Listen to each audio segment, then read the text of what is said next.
വേഗം വാ വന്ന് കേറിയാട്ടെ. വാ കേറ് മക്കളെ പെട്ടെന്ന്. ആ ലേറ്റാക്കല്ലേ, പെട്ടെന്ന് കേറ് മോളെ.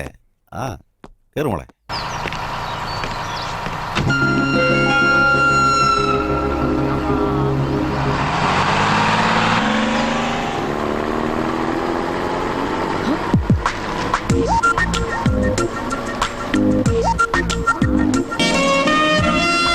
Hi, Amsa.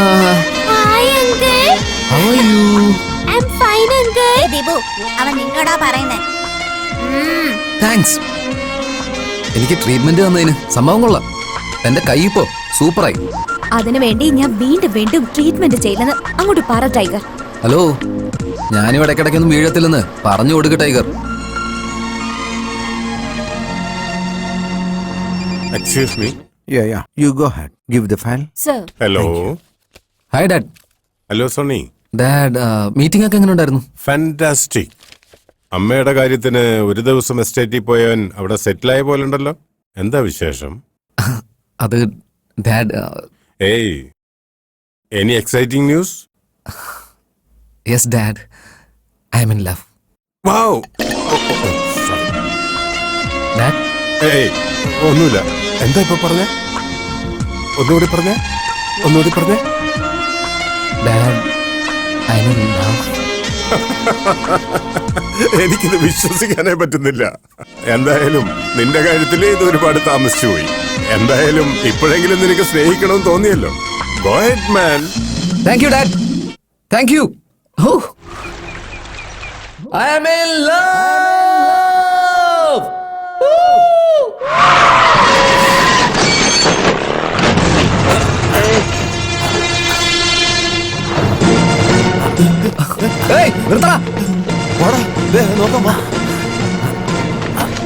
അങ്കിൾ, കുഴപ്പമൊന്നും പറ്റിയില്ല.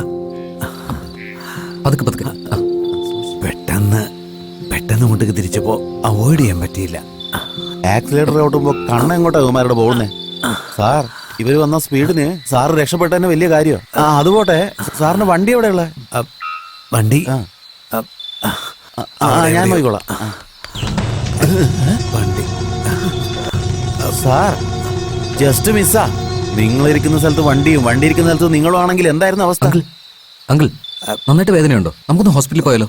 സാരമില്ല മോനെ, കുറച്ച് കഴിയുമ്പോൾ എല്ലാം ശരിയായി. എന്റെ കാറിൽ ഫസ്റ്റ് എയ്ഡ് ബോക്സ് ഉണ്ട്, ഞാൻ ഇപ്പൊ കൊണ്ടുവരാം. നോക്കിയ അങ്കിൾ, എന്തുമാത്രം ബ്ലഡാ വരുന്നത്. കുഴപ്പമില്ല മോനെ, കുറച്ച് ചോരല്ലേ പോയുള്ളൂ. അങ്കിൾ, ഓരോ തുള്ളി വേർപ്പിനും ഓരോ തുള്ളി രക്തത്തിനും ഭയങ്കര വിലയാ അങ്കിൾ. വേഗം കൊണ്ടുപോടാ. അതെ വന്നു. ആ ബോക്സ് എവിടെ? നിന്റെ ജോലി എളുപ്പമാകാൻ വേണ്ടി ഇങ്ങനെ കൊണ്ടുവന്നാ. ആ അങ്കിൾ, കൈ ഒന്ന് കാണിച്ചേ. കുറച്ച് നീറ്റിലുണ്ടാവും. പഞ്ഞി പിടിച്ചേ.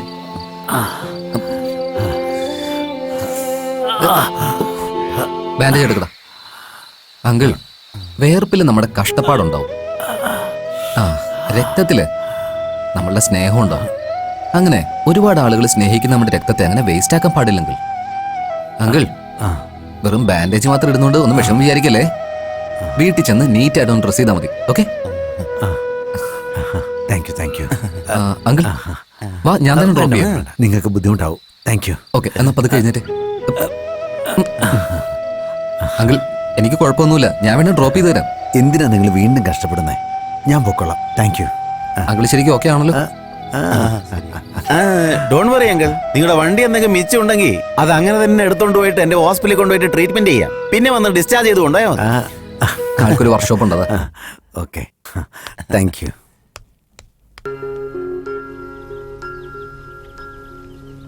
അച്ഛാ,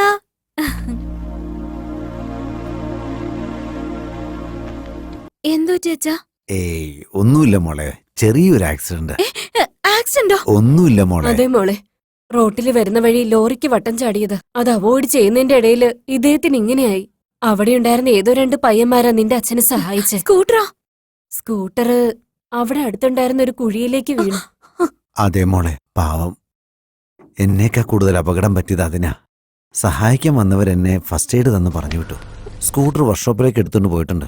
അയ്യോ, അച്ഛന് ഫസ്റ്റ് എയ്ഡ് തന്നവൻ എന്തോ പിശുക്കനാന്ന് തോന്നുന്നേ. ഇങ്ങനെയാണോ ബാൻഡ് ഒട്ടിക്കുന്നത്? അവര് നമ്മളെ സഹായിച്ചവരല്ലേ. ഇരിക്കും.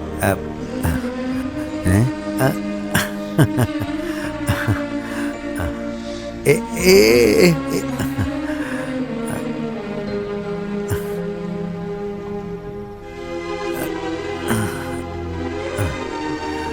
ആ ഇപ്പോ ഓക്കെ. ഉം.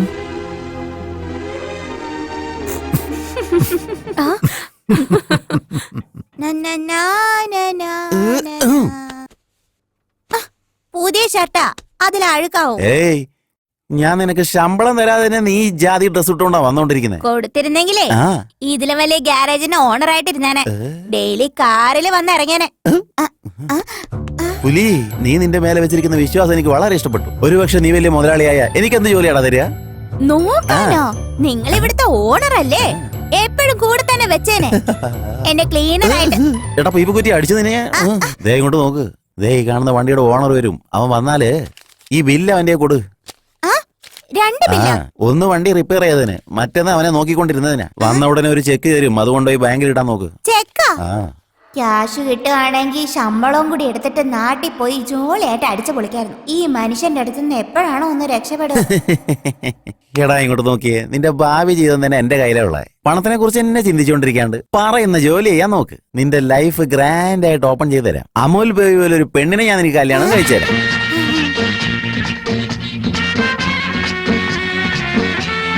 ഹേയ്. ബോസ്, ആ? നിങ്ങൾ എന്നെ കല്യാണം കഴിപ്പിച്ചു ആ. വിടുവോ? എടാ പൊട്ട, തന്റെ പ്രായം കൂടി, അതുകൊണ്ട് താൻ പോയി ആദ്യം കല്യാണം കഴിക്ക്. ഏജിനും കല്യാണത്തിനും ഒരു സംബന്ധവും ഇല്ല മോനെ. എടാ കുട്ടി കുരങ്ങ, ഒരു അമൂൽ ബേബിയെ കല്യാണം കഴിപ്പിച്ചു തരാന്ന് പറഞ്ഞപ്പോ ദേ അടുത്തത് എൻട്രി ആവുന്നുണ്ടല്ലോ. ആ ബോസ്, ലൂസ് പയ്യൻ വരുന്നുണ്ട്. ഈ ബില്ല് അവന്റെ മുഖത്ത് വലിച്ചെറി. ആ ബോസ് വരുന്ന കണ്ടില്ലേടാ, പോയിട്ട് ബില്ല് കൊടുക്ക്. ആ ബോസ്, ബോസ് എന്താണ് പുലി? Sir bill. ആ മെക്കാനിക്ക് മഞ്ജുള, വണ്ടി എന്തായി റെഡി ആയോ? ക്വാർട്ടറിനും ഹാഫിനൊന്നും ബില്ലിടാൻ പറ്റില്ലല്ലോ. ഫുൾ ആയതിനു ശേഷം ഞാൻ ബില്ലിട്ടത്. 4-5 ദിവസം സേഫ് ആയിട്ടിരിക്കാൻ വേണ്ടി ഞാൻ ഇതിനുള്ളിൽ കിടന്നാ ഉറങ്ങിയത്. അത് മനസ്സിലായി.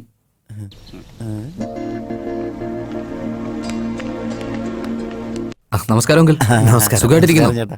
ആ, വേദനയൊക്കെ എങ്ങനെയുണ്ട്? സുഖമായിട്ടിരിക്കുന്നു. ആ ഓക്കെ. എന്താ നിങ്ങൾ വണ്ടിയാണോ നോക്കുന്നേ? സാർ നിങ്ങളുടെ വണ്ടി പാർട്സ് ഒക്കെ പെറുക്കി കൊണ്ടുവന്ന് ഞാൻ ഒബ്സർവേഷനിൽ വെച്ചിരിക്കുക. ഫുൾ കോമ സ്റ്റേജ്, റിക്കവറിക്ക് ചാൻസേ ഇല്ല.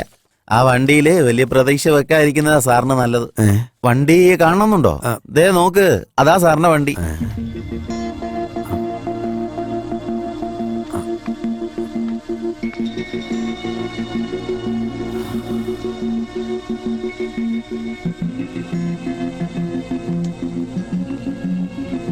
മഞ്ജുൾ, വണ്ടി എങ്ങനെയെങ്കിലും ശരിയാക്കാൻ പറ്റുമോ? കഷ്ടവാ സാറേ, ഇത് അങ്ങനെ തന്നെ ആക്രി കിടക്ക് കൊടുക്കുന്ന നല്ലത്. എന്താ മോനെ ഇത് ആക്രിക്കട കൊടുക്കാൻ പറഞ്ഞേ? ഇതും എന്റെ കുടുംബത്തിലൊരു അംഗം തന്നെയാ. എത്രയോ വർഷമായിട്ട് എന്റെ കുടുംബത്തെ താങ്ങിക്കൊണ്ട് നടക്കുവാ. എന്താ മോനെ നീ ഇങ്ങനെയൊക്കെ പറയുന്നേ? I am sorry sir. Uncle, ഈ കാലത്ത് ഇങ്ങനത്തെ സെന്റിമെന്റ്സ് ഒക്കെ ആവശ്യമുണ്ടോ? ഇതിനും ഒരു ജീവനില്ലേ?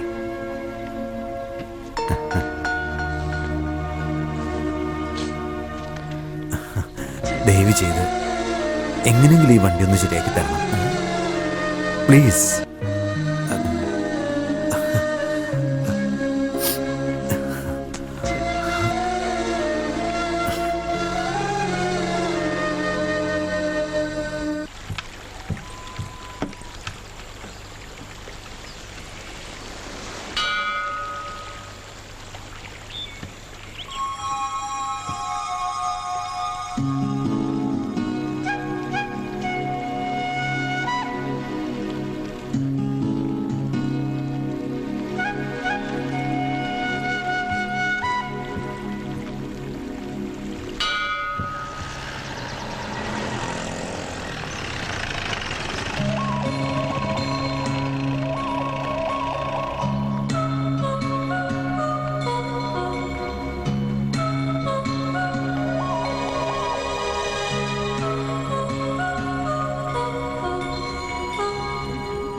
ഹലോ, എനിക്കിതൊന്നും ഒട്ടും ഇഷ്ടമല്ല.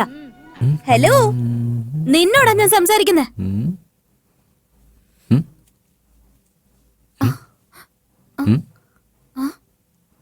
എന്നോടാണോ?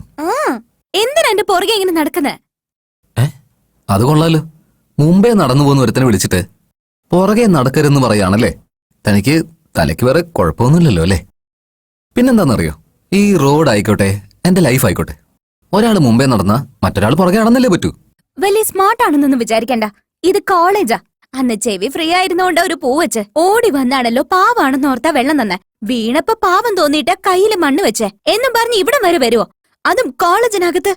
ഈ ആമ്പിള്ളേരെല്ലാരും ഇങ്ങനെ. ഇത്തിരി ഭംഗിയുള്ള ഒരു പെൺകുട്ടിയെ കണ്ടാ മതി, പിന്നെ പുറകെ അങ്ങ് വന്നോളും. കുറച്ച് സിമ്പതി കാണിച്ചാ പിന്നെ ഭർത്താവാകണമെന്ന വിചാരം. കറക്റ്റാ, താൻ പറഞ്ഞത് കറക്റ്റാ. അത് പക്ഷേ സൗന്ദര്യമുള്ള പെൺപിള്ളേരെ ആലോചിക്കേണ്ട കാര്യമല്ലേ. തനിക്കെങ്ങനെയാ പ്രശ്നമാവുന്നത്? എന്നുവെച്ചാ താൻ തന്നെ തന്റെ മനസ്സിൽ താനൊരു സൗന്ദര്യമുള്ള പെണ്ണാണെന്നൊക്കെ വിചാരിച്ച് ഓ വെറുതെ അല്ലേ ഇങ്ങനെ ഓരോന്നൊക്കെ പറഞ്ഞുകൊണ്ടിരിക്കുന്നതല്ലേ. അതുകൊണ്ടാണ് ഞാൻ തന്നെ പുറകെ നടക്കുന്നത് വിചാരിച്ചല്ലേ.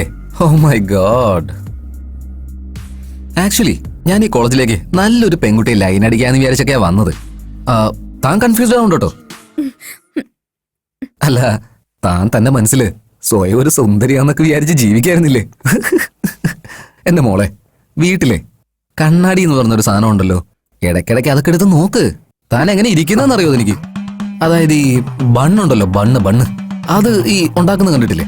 ഇങ്ങനെ മാവെടുത്ത് കുഴച്ച് ഇങ്ങനെ ആട്ടി ആട്ടി പിന്നെ അത് മാവിൽ മുക്കിയെടുത്ത് ഇതിങ്ങനെ ഓങ്ങി ഒരു എറിഞ്ഞുണ്ടല്ലോ, അപ്പൊ ഒരു ഷേപ്പ് ക്രിയേറ്റ് ആവില്ലേ? അതുപോലെ ഉണ്ട്. വന്ന് ഞാൻ തന്നെ ഫോളോ ചെയ്തെന്നൊക്കെ വിചാരിച്ചല്ലേ? എന്റെ മോളെ, ഒരു റിക്വസ്റ്റ് ഉണ്ട്. എന്റെ പേര് കാർത്തിക്. ഏജ് പ്രേമിക്കാനുള്ള പ്രായമൊക്കെ ആയി. Height 5.11 inches. വെയിറ്റ് ഒരു 50 കിലോ മുതൽ 58 കിലോ വരെ കുറച്ച് എക്സ്ട്രാ കാണുമായിരിക്കും. പിന്നെ കളറ് പാല് പോലെ വെളുത്തലിരിക്കുന്നത്. പിന്നെ വയറ്റിപ്പഴപ്പിന് കുറച്ച് ബിസിനസ് ചെയ്യുന്നുണ്ട്. താൻ വീണ്ടും കൺഫ്യൂസ്ഡ് ആവണ്ട കേട്ടോ. ഞാൻ എന്തിനൊക്കെ പറയുന്നതെന്ന് വെച്ചാലേ, എങ്ങാനും ഇനി എന്റെ ഒരു റേഞ്ചിന് പറ്റിയ പോലെ ഒരു ബ്യൂട്ടിഫുൾ ക്യൂട്ടായ ഒരു കുട്ടി തന്റെ കണ്ണിലെങ്ങാനും പെട്ടാലേ 9145 V2 അല്ല 32143 ഫോൺ ചെയ്യണേ. കണ്ണാടി മറക്കാൻ നോക്കണേ. എടാ, നിന്നെ എന്റെ കയ്യിലെങ്ങനെ കിട്ടിയുണ്ടല്ലോ. നീ എന്താ എന്നെ പറ്റി വിചാരിച്ചേ?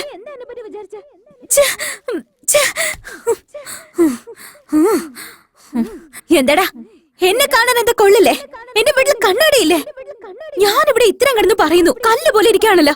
എന്താ കാര്യം ചോദിച്ചൂടെ? കഴുത പോലെ ഇങ്ങനെ ഒച്ച എടുക്കുന്നേ എന്നും പറഞ്ഞ അതിനോട് പോയിട്ട് എന്താ കാര്യം അന്വേഷിക്കാൻ പറ്റോ? ഏയ്, പിന്നെ എന്താ നടന്നെന്ന മര്യാദക്ക് പറ. ഏയ് എടാ, നീ ശരിക്കും ഒന്ന് നോക്കിയേ. എന്നെ കണ്ട ശരിക്കും ഭംഗി തോന്നുന്നില്ലേ? നമ്മുടെ നാട്ടിലെ ഐശ്വര്യ റായ് ചേച്ചി തന്നെയാ. ഇത് കുറച്ച് കൂടുതലാ. ഇല്ല, എന്നെ കാണുമ്പോ അവന് ബണ്ണും മണലും കൂടെ ചേർത്ത് ചാണകവും മിക്സ് ചെയ്ത് അതില് താമരഭരണി വെള്ളവും ചേർത്ത് പിന്നെ ചന്ദനവും കൂടെ ചേർത്ത് ഇതെല്ലാം മിക്സ് ചെയ്ത് ഒരു മലയിലേക്ക് എറിഞ്ഞാ എന്ത് രൂപമാണോ കാണുന്നത് അതുപോലെ ഞാൻ ഇരിക്കുന്നെന്ന്. ചേച്ചിനെ കാണാൻ അങ്ങനെയെന്ന് പറഞ്ഞോ? അവന് കാണിച്ചു കൊടുക്കണം.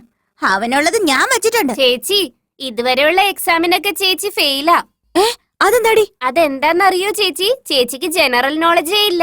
ബണ്ണും റൊട്ടിയും ചെമ്മണ്ണും ഊട്ടിയിലുള്ള ആളുകളെയും താമരഭരണിയെയും ഇതെല്ലാം ചീത്തയായി പോകുമല്ലേ ഉള്ളൂ. മല, മണ്ണ്, വെള്ളം ഇതൊക്കെ എങ്ങനെ ചീത്തയാവാനാ?